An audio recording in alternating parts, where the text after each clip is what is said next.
श्रीराम राम रघुनंदन राम राम, श्रीराम राम भरताग्रज राम राम, श्रीराम राम रणकर्कश राम राम, श्रीराम राम शरणं भव राम राम, श्रीरामचंद्र चरणौ मनसा स्मरामि, श्रीरामचंद्र चरणौ वचसा गृह्णामि, श्रीरामचंद्र चरणौ शिरसा नमामि, श्रीरामचंद्र चरणौ शरणं प्रपद्ये।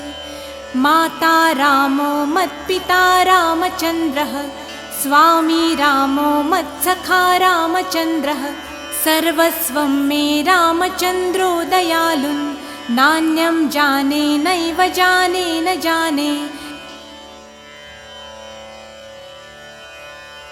दक्षिणे लक्ष्मणो यस्य, वामे तु जनकात्मजा, पुरतो